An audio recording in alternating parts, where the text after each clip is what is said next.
রাসূল সাল্লাল্লাহু আলাইহি সাল্লামের কথাগুলি শিষ্টাচার বলতে গিয়ে আবু হুরায়রা রাদিয়াল্লাহু তাআলা আনহু বলেন, রাসূল সাল্লাল্লাহু আলাইহি সাল্লাম বললেন, মনে রেখো, আর রহমান শাহনাতুন মিনার রহমানে, নরম আচরণ রহমান থেকে নির্গত হয়েছে।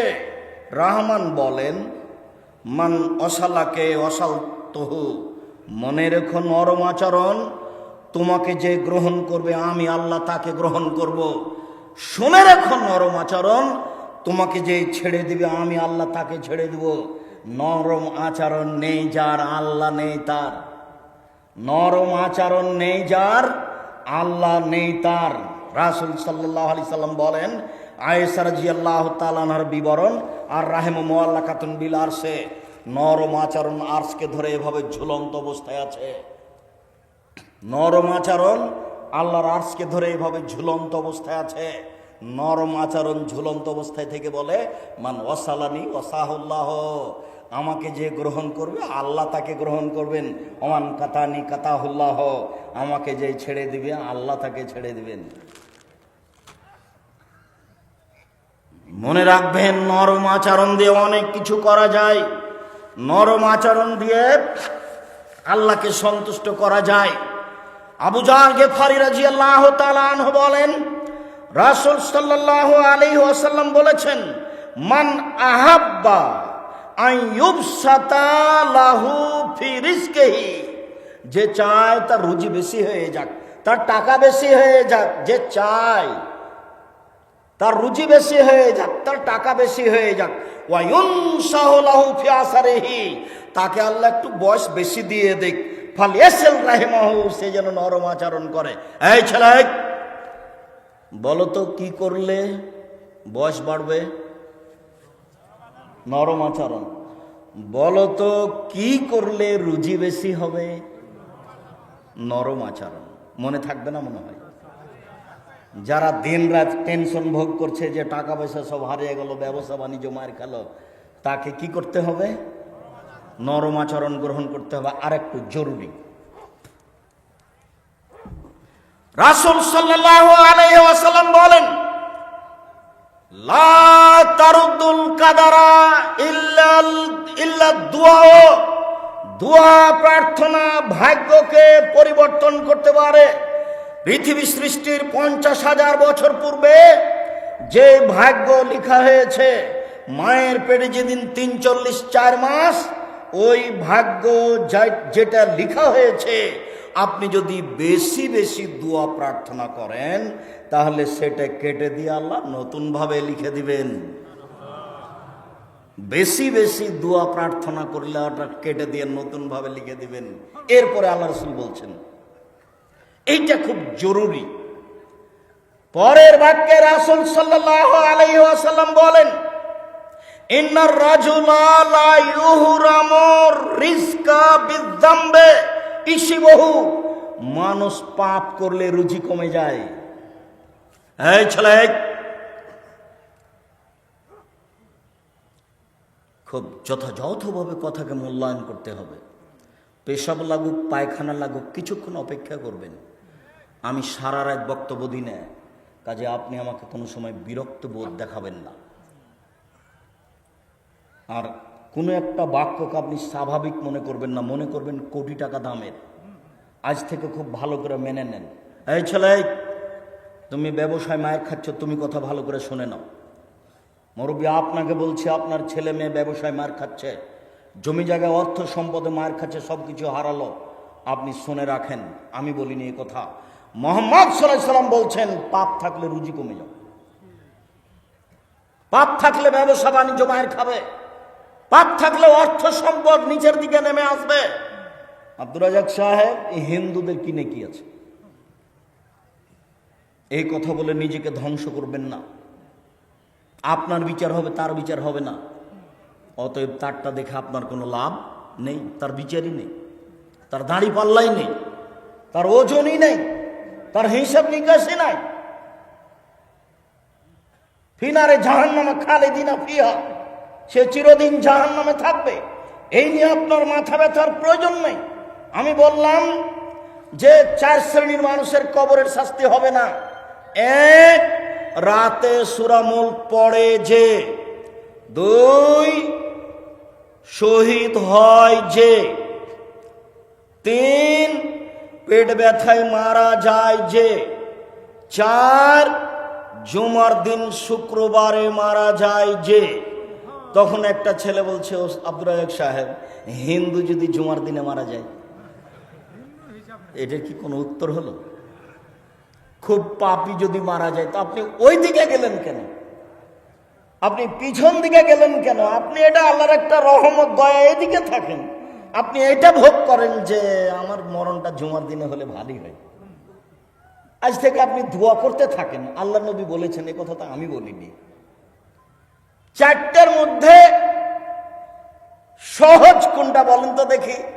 3টাই কঠিন। জুমার দিনে মারা যাবে কিনা বলতে পারি না, শহীদ হয়ে মারা যাবে কিনা বলতে পারি না, পেট ব্যথায় মারা গেলে কোন ব্যথা তা বলতে পারি না, কিন্তু রাতে সূরা মুলক পড়বো এটা নিজের ব্যাপার।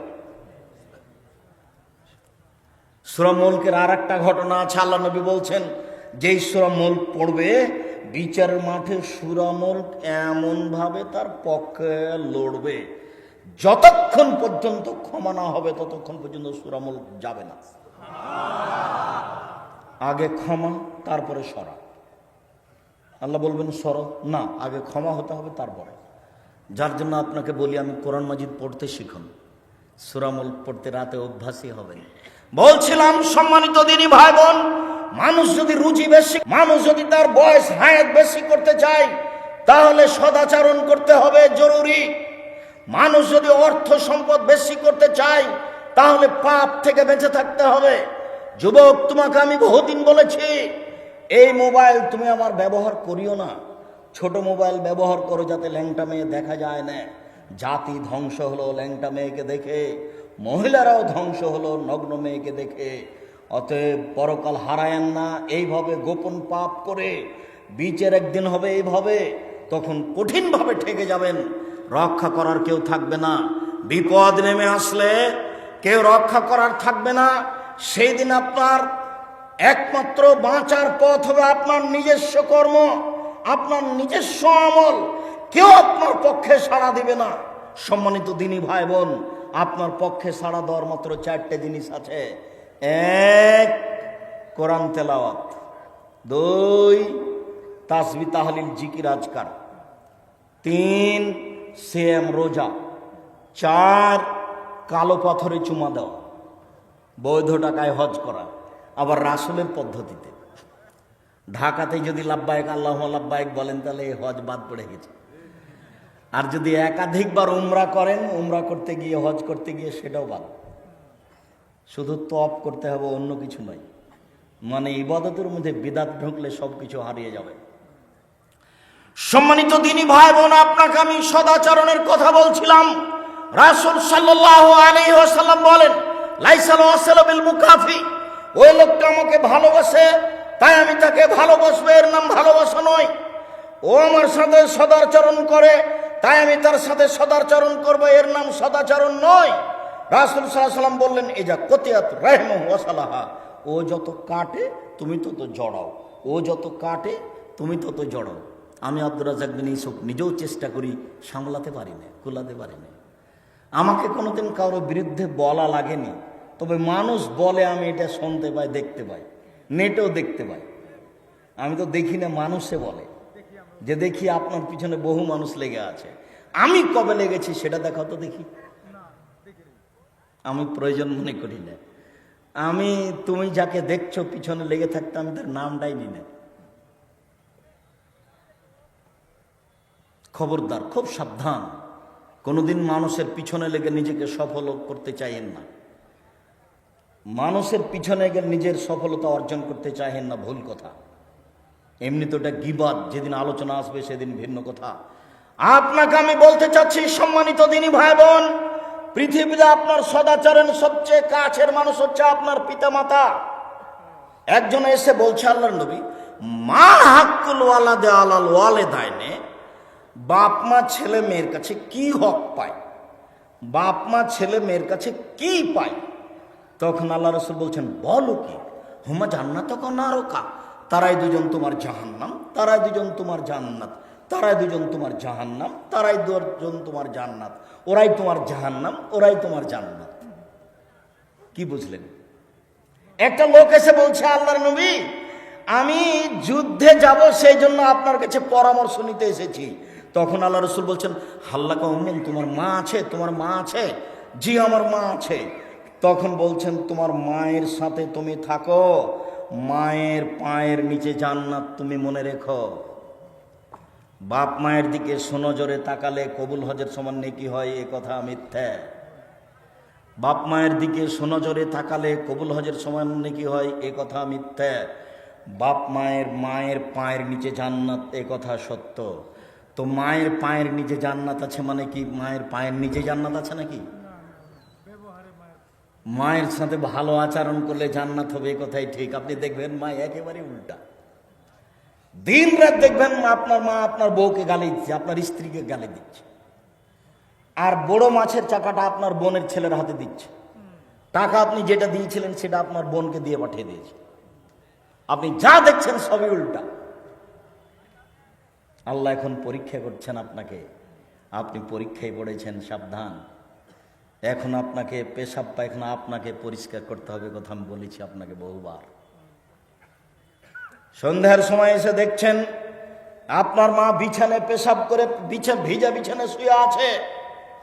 আপনি আপনার স্ত্রীকে বললেন, হ্যাঁ তুমি আমার মার পেশাব পরিষ্কার করনি কেন? তখন আপনার স্ত্রী বলছেন, আপনার মা আমাকে অকথ্য ভাষায় গালি দেয়, আমি আপনার মাকে দেখবো কেন? তুমি দেখো গা। এ কথার কি উত্তর আছে? এ কথার উত্তর কিছু নাই তোমার। পেশাব পরিষ্কার করবে তুমি, কাপড় ধুয়ে দিবে তুমি, গোসল করিয়ে দিবে তুমি, কাপড় বদলিয়ে দিবে তুমি, মাথায় করে কাঁধে করে তোমার মাকে হাসপাতালে নিয়ে যাবা তুমি। তোমার বোন এসা করতে পারবে না, ও শ্বশুর বাড়িতে আছে। তোমার বউ করবে কিনা নিশ্চিত বলা যায় না। একদিন তুমি ছিলে তোমার মায়ের কোলে, এখন তোমার মা তোমার কোলে। তোমার পেশাব পায়খানা ছোট, তোমার মা আদর করে পরিষ্কার করেছে। বয়স্ক মানুষের পেশাব পায়খানা আদর করে পরিষ্কার করা যায় না, খুব কঠিন। মানে তুমি এখন পরীক্ষায় আছো, যার জন্য রাসূল সাল্লাল্লাহু আলাইহি ওয়াসাল্লাম বলেছেন এইভাবে দোয়াটা করিও, ওয়া আউযু বিকা মিন আরদালিল উমর, আল্লাহ তুমি এই বয়স দিও না যাতে আমি অচল হয়ে যাব, আমাকে ধরে পেশাব পায়খানায় নিয়ে যাওয়া হবে, এই বয়স তুমি আমাকে দিও না।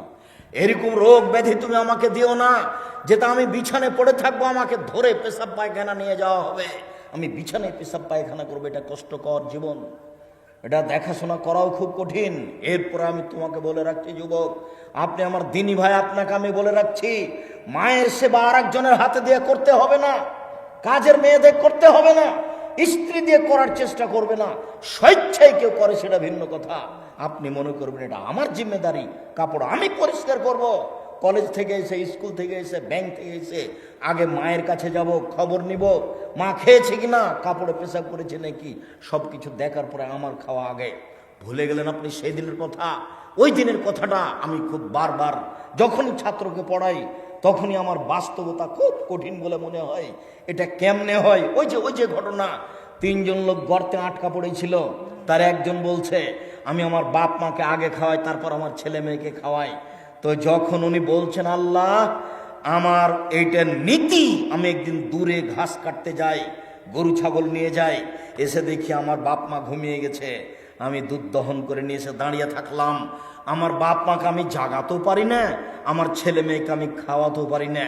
এটা জাগাও না ইন্দা কাদামাইয়া, আমার ছেলে মেয়ে আমার 2 পায়ের নিচে চিল্লাচিল্লি করে কাঁদে, দাবিও দাবো মত্তাতালাল ফাজর, আমার ছেলে মেয়ে কাঁদতেই থাকলো, আমি গিলাস নিয়ে দাঁড়িয়ে থাকলাম, সকাল হয়ে গেল। আইন কোন তালাম, তুমি যদি মনে করে থাকো এমনি ফালতোকে আমি এই কাজটা করেছি লিপ থেকে শেখা আপনাকে একবারে সন্তুষ্ট করার জন্য, তাহলে তুমি আজকে গর্তের মুখ থেকে পাথর সরিয়ে দাও। আল্লাহ বলছেন ঠিক আছে, তোমার কথা মেনে নিলাম, আমি পাথর সরিয়ে দিলাম।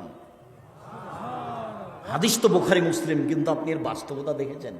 আপনার ছেলেটা ওখানে কাঁদছে, তা আপনি এখান থেকে লাফ দিয়ে দৌড়িয়ে বলছেন আব্বু আব্বু আম্মু আম্মু আম্মু, আপনার স্ত্রী রান্নাঘর থেকে দৌড়িয়েছে, 2 জন মিলে নিচ্ছেন, কিন্তু সারা রাত ছেলে মেয়ে পায়ের নিচে কাঁদলো। হাদিস তো বুখারী মুসলিম, আমি তো কিছু বলতে পারি না, কথা আমি বুঝাতে পারিনি মনে হয়। হাদিস তো বুখারী মুসলিম, বাস্তব তো এটাই। কিভাবে এটা, কত কঠিন এটা, এরপরে সে অটল, সে এটা করবেই। এরপরে সদাচরণের বস্তু হচ্ছে স্ত্রী। স্ত্রীকে কোনো সময় গালি দিবেন না, ও হচ্ছে আপনার জীবনের সবচেয়ে কাছের মানুষ। আর আপনার বাপ মা হচ্ছে জীবনে আপনার সবচেয়ে শ্রদ্ধার মানুষ। সবচেয়ে শ্রদ্ধার মানুষকে বাপ মা, সবচেয়ে ভালোবাসা স্নেহের আদরের মানুষকে স্ত্রী। স্ত্রীকে কোনো সময় মুখের ভাষা খারাপ করবেন না।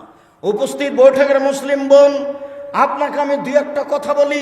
এই ছেলে বসো। এই মেয়ে কথা বলছো কেন? একটু লজ্জা কেন হয় না? একটু শরম করো না কেন? ঢং ঢং করে এসেছো আবার ঢং ঢং করে চলে যাচ্ছ কেন? দেবরের সাথে এসেছো আবার চলে যাচ্ছ কেন? একটু শরম কেন হয় না? একটু লজ্জা কেন হয় না? তোমার স্বামী কাপুরুষ, নাহলে তোমার বাপ কাপুরুষ। হয় তোমার স্বামী কাপুরুষ, না হলে তোমার বাপ কাপুরুষ। ওই ফাঁকে তুমি এভাবে অন্যায় করে বেড়াচ্ছ। যুবক, তোমাকে বলছি, তোমার অনেক ভালোবাসা আমার সাথে, এ কথা আমি জানি। তোমার বোনকে তুমি কন্ট্রোল করতে পারো, বলো। তোমার মাকে তুমি একটু বলো ভদ্র ভাষায়, আম্মা আপনি এভাবে কিভাবে গেলেন, কিভাবে আসলেন, কেন আপনি এভাবে গল্প করতে করতে গেলেন আর গল্প করতে করতে আসলেন?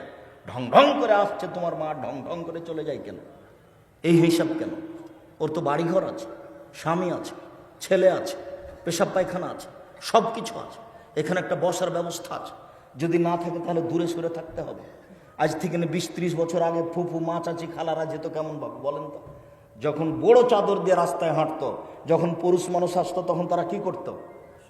সরে একদিকে দাঁড়াতো।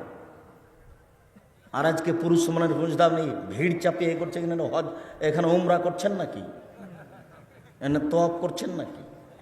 এটা একটু শরম কেন হয় না? একটু লজ্জাবোধ করেন না কেন?